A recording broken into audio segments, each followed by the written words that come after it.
Est-ce que tu savais que la Bible, c'est un des plus anciens livres au monde? Plus, c'est un des livres les plus vendus mondialement. Oh, c'est parce qu'il y a plein d'histoires qu'on peut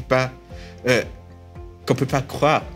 Comme, est-ce que ça veut dire que notre vie, on est en train de croire à plein de mensonges et que c'est vraiment juste un roman? Allons voir ce que notre invité a à nous dire.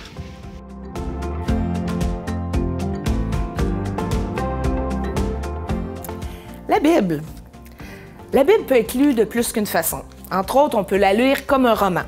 Par exemple, le livre L'histoire de Moïse dans l'Exode.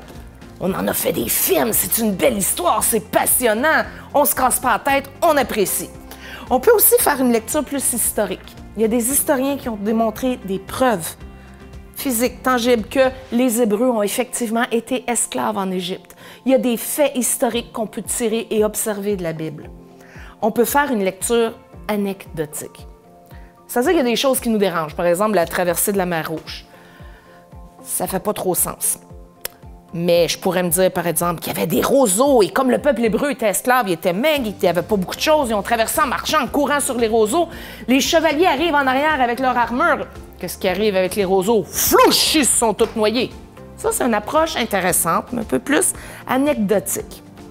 La quatrième clé de lecture, personnellement, celle que je trouve le plus intéressant, c'est la clé de lecture spirituelle ou personnelle.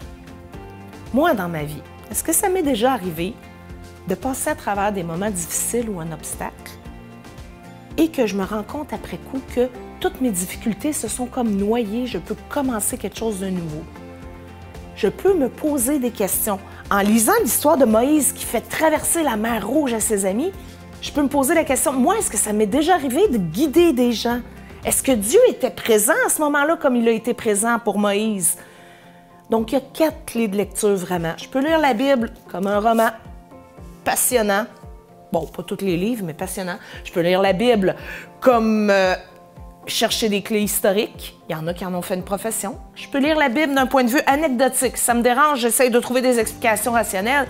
Et je peux lire la Bible d'un côté spirituel. Qu'est-ce que ça me dit de ma relation avec Dieu? Wow! Ça veut dire que, selon les clés de lecture, on peut lire la Bible 4 fois et la comprendre de manière différente. C'est un peu comme Dieu. On n'a jamais fini de le comprendre et de le découvrir.